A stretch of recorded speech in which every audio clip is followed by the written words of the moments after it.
السلام علیکم ورحمۃ اللہ وبرکاتہ۔ الحمد للہ رب العالمین، الصلاۃ والسلام علی رسولہ الکریم، اما بعد فاعوذ باللہ من الشیطان الرجیم، بسم اللہ الرحمن الرحیم۔ ان اللہ وملائکتہ یصلون علی النبی یا ایھا الذین آمنوا صلوا علیہ وسلموا تسلیما، اللہم صل علی سیدنا مولانا محمد وعلی آل سیدنا مولانا محمد وعلی آلہ وصحبہ وسلم۔ برادران اسلام اور عزیز ساتھیوں، بچوں اور ہم بہنوں اور ہمارے بہنیں، آج میں آپ کے سامنے فضیلت تلاوت قرآن اور علم تجوید کی اہمیت کے بارے میں کچھ باتیں رکھوں گا۔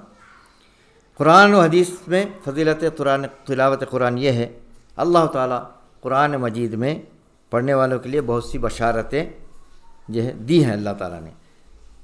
ان الذین یتلون کتاب اللہ واقاموا الصلاۃ وانفقوا مما رزقناہم سرا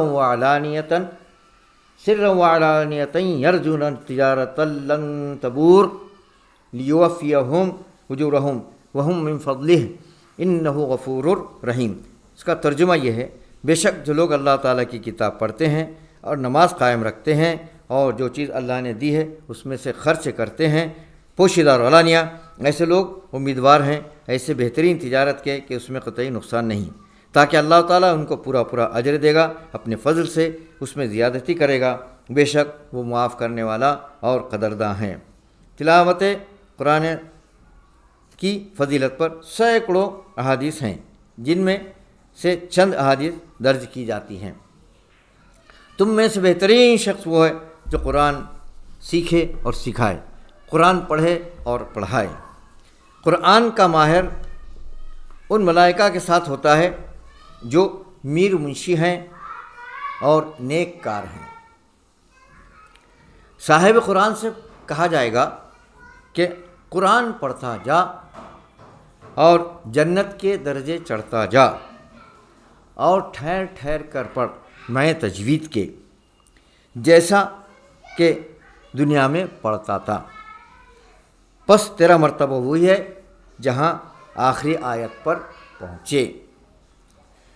اور فرمایا ایک حرف کے بدلے 10 نیکیاں ملتی ہیں، ایک حرف کے بدلے 10 نیکیاں ملتی ہیں۔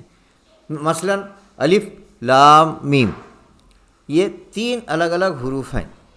الف ایک حرف ہے، اس کی 10 نیکیاں، لام ایک حرف ہے، اس کی 10 نیکیاں، میم ایک حرف ہے، اس کی 10 نیکیاں۔ تو الف لام میم یہ اگر ہم پڑھ لیں تو ہم کو 30 نیکیاں مل جاتی ہیں۔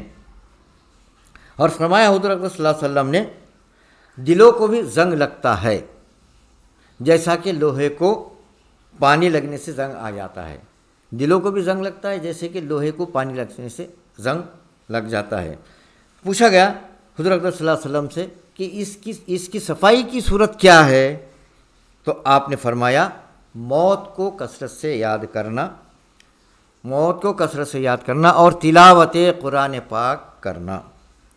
اور فرمان ہے، جس شخص کو قرآن کی مشغولی کی وجہ سے ذکر کرنے اور دعائیں مانگنے کے لیے فرصت نہیں ملتی، اس کو سب دعائیں کرنے والے سے زیادہ عطا کرے گا۔ اللہ تعالیٰ اس کو سب دعائیں کرنے والوں سے زیادہ عطا کرے گا۔ قرآن تلاوت کرنے والوں کا شفاعتی ہوگا، قرآن قیامت میں تلاوت کرنے والوں کا شفاعتی ہوگا۔ اب قرآن و حدیث کی روشنی میں تجوید کی اہمیت و ضرورت۔ اللہ تعالیٰ کا ارشاد ہے، انا نحن نزلنا الذکر وانا لہ لحافظون، بے شک ہم نے قرآن مجید نازل کیا اور بے شک ہم اس کے محافظ ہیں۔ اور ارشاد ہے، ورتل القرآن ترتیلا، اور قرآن مجید کو ترتیل یعنی ٹھہر ٹھہر کر واضح میں تجوید کے تلاوت کرنا۔ یہ آیت شریفہ ترتیل یعنی تجوید کو ثابت کرنے میں اصل اصول کا درجہ رکھتی ہے۔ حضرت علی سے جب آیت کی تفسیر پوچھی گئی تو آپ نے فرمایا، تجوید الحروف و معرفت الوقوف، یعنی حروف کو تجوید کے ساتھ ادا کرنا اور وقوف کے قواعد جاننا۔ اب قرآن شریف کے جو دوسرے قواعد ہیں اس میں مثال کے طور پہ جو ہے قرآن کی غلطی کیا ہے، 2 حرکت کو 1 حرکت پڑھنا اور 1 حرکت کو 2 حرکت پڑھنا۔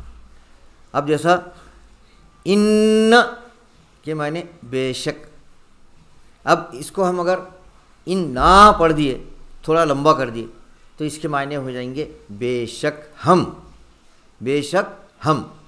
یہ جو ہے یہ ایک غلطی ہے، یہ جو ہے یہ نہیں ہونا چاہیے۔ دوسری ایک جو ہے مثال ہے، دوسری مثال ہے، دیکھیے اپنے سولی، سواد سے سولی، سولی، اس سات کو موٹا پڑھیں گے، سولی، سولی کے معنی رحمت بھیج، درود بھیج، اور سین سے سلی کے معنی ہے تلوار سونت۔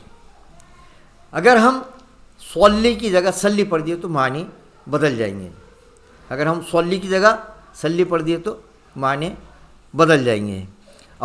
اب دیکھیے ہم دن بھر نماز میں درود شریف پڑھتے ہیں، نماز کے علاوہ بھی درود شریف پڑھتے ہیں، تو اس میں ہم اللہم صلی علی پڑھتے ہیں، تو اس میں ہم درود بھیج، رحمت بھیج حضور پر رہتا ہے۔ لیکن ہم اگر سلی پڑھ دیے تو نعوذ باللہ اللہ تعالیٰ سے ہم بول رہے کہ بھائی اللہ تعالیٰ تو حضور اقدس صلی اللہ علیہ وسلم پر تلوار سونت، تو یہ جو ہے بہت بڑی غلطی ہے، اس کو لہن جلی بولتے، بڑی غلطی ہے، تو ایسا نہیں ہونا چاہیے۔ میں اور مثال دیتا ہوں آپ کو، اب جیسے سورہ رحمان میں ہے وَلَا تُخْسِرُ الْمِيزَانَ، وَلَا تُخْسِرُ الْمِيزَانَ، تو اس کے معنی ہے کہ جو ہے ناپ تول میں کمی مت کرو، ناپ تول میں کمی مت کرو۔ اب اگر ہم اس کو وَلَا تُخْسِرُ الْمِيزَانَ پڑھ دیے، الف نہیں پڑھے، تو اس کے معنی یہ ہو جائیں گے کہ ہم ناپ تول میں ضرور کمی کرو، یعنی معنی ہی الٹ ہو جائیں گے۔ تو اس طرح ایسی بہت سی مثالیں ہیں کہ الف بڑھا کر پڑھ دیے تو بھی معنی غلط، الف کم کر دیے تو بھی معنی غلط۔ جیسا کانا، کانا کے معنی ایک تھا، اب کانا الف آ گیا تو اس کے معنی ہے 2۔ اب اگر ہم کانا کو کانا پڑھے تو 1 کی جگہ 2 ہو جاتے ہیں، اور کانا کی جگہ کانا پڑھے تو 2 کی جگہ 1 ہوگا۔ جیسا آدم علیہ السلام اور حوا علیہ السلام کا جو ہے واقعہ آتا ہے، اس میں دونوں کو جو ہے دونوں کو بولا گیا تھا کہ بھئی تم اس جھاڑ کے قریب نہیں جانا، اور وہ تو ہر جگہ اس میں تثنیہ ہے، 2 حروف ہے، تو الف مدہ ہر جگہ آیا ہوا ہے، الف آیا ہوا ہے، تو ہر جگہ الف نہیں پڑھے تو 1 ہو جائیں گا۔ تو ایسا جو ہے الف کم کرنا اور الف زیادہ کرنا، اس سے جو ہے معنی غلط ہو جاتے ہیں۔ ویسے صفات کی تبدیلی کا میں بتایا، جیسا جو ہے صدلی کی جگہ سلی پڑھے تو اس میں بھی جو ہے معنی بدل جاتے ہیں۔ اور آگے جو ہے اب دیکھیے ایک اور مثال ہے، اسمن، اسمن کے معنی ہے گناہ۔ یہ سا جو ہے زبان کی نوک اوپر کے دانتوں کے کنارے کو لگنے سے نکلتا ہے، اور اس میں سیٹی کی آواز بالکل بھی نہیں آتی۔ اسمن، زبان کی نوک تھوڑی باہر آنا، اسمن۔ اب یہ اسمن کے معنی ہے گناہ، اسمن کے معنی ہے گناہ، اور اسمن آتا سین سے اسمن، تو یہ اسمن ہے، اس میں سیٹی کی آواز آئے گی۔ اب اسمن اور اسمن میں کیا فرق ہے؟ سے سے جو اسمن ہے، سے جو اسمن ہے اس کے معنی ہے گناہ، سے جو اسمن ہے اس کے معنی ہے گناہ، اور سین سے جو اسمن آتا ہے اس کے معنی ہے جو ہے نام۔ اب اگر ہم اسمن کی جگہ اسمن پڑھ دیے تو گناہ کی جگہ ہم نام پڑھ رہے، تو یہ جو ہے یہ بڑی غلطی ہے، اس سے جو ہے معنی ہی پورے بدل جاتے ہیں۔ تو ہم کو اسی لیے ہم کو مخارج اور صفات جاننا ضروری ہے۔ تو یہ سے جو ہے زبان کی نوک اوپر کی دانتوں کے کنارے سے نکلتا ہے، زبان کی نوک باہر آتی، اس میں سیٹی کی آواز نہیں آتی۔ اسمن اس کے معنی گناہ، اور سین سے اسمن اس کے معنی ہے نام۔ تو ایسے بہت سی مثالیں ہیں جو ہے اب جو ہے بہت ہے مثالیں، آپ لوگوں کو یہ نمونے کے طور پر ہم یہ پیش کر رہے ہیں تاکہ آپ لوگ سمجھ میں آ جائے کہ یہ ہے گناہ کیا ہوتا ہے۔ اب اسی طرح الحمد، الحمد، اب سورہ فاتحہ میں دیکھیے اپنا الحمد، تو الحمد کے معنی ہیں تمام تعریفیں اللہ تعالیٰ کے لیے ہیں۔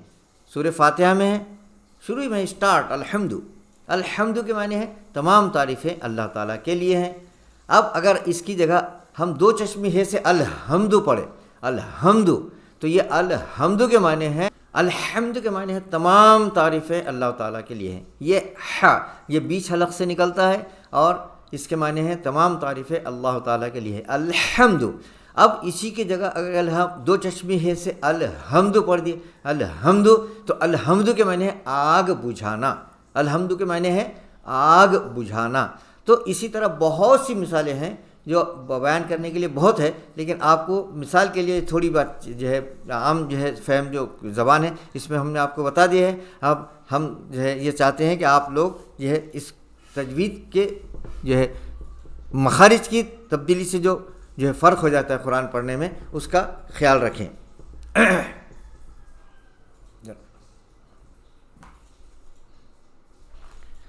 اب اسی طرح جو ہے مخرج کی تبدیلی سے جو معنی بدلتے ہیں وہ جو ہے آپ کو بتاتا ہوں میں۔ دیکھیے عین سے علیم، عین سے علیم کے معنی ہے جاننا، عین سے علیم کے معنی ہے جاننے والا، اور الف سے جو الف حمزہ جو الف کی شکل میں ہے علیم، علیم کے معنی ہے دردناک، علیم کے معنی ہے دردناک۔ اب اللہ تعالیٰ کی صفت کے ساتھ ہم جب پڑھ رہے ہیں قرآن شریف میں تو واللہ علیم، تو اللہ تعالیٰ جاننے والا ہے، اللہ علیم ہم جب پڑھ رہے ہیں تو اس کا مطلب یہ ہوگا اللہ تعالیٰ جاننے والا ہے۔ لیکن اگر ہم اللہ علیم پڑھ دیے تو نعوذ باللہ یہ ہو جائیں گا کہ اللہ دردناک ہے، اللہ دردناک ہے۔ تو یہ بھی جو تبدیلی ہے یہ مخرج کی تبدیلی، تو اس سے بھی معنی بدل جاتے ہیں، اور جو ہے اگر نماز میں یہ غلطی ہو تو نماز فاسد ہو جاتی ہے۔ علیم کے معنی ہے جو ہے جاننے والا، اور علیم کے معنی ہے دردناک، علیم کے معنی ہے دردناک۔ تو ایسی بہت سی جو ہے غلطیاں ہو سکتی ہیں، اس لیے ہم جو ہے اس کی اہمیت کو سمجھتے ہوئے ہم قرآن شریف کو تجوید کے ساتھ اس کے مخارج اور صفات کے ساتھ جو ہے پڑھنا ضروری ہے۔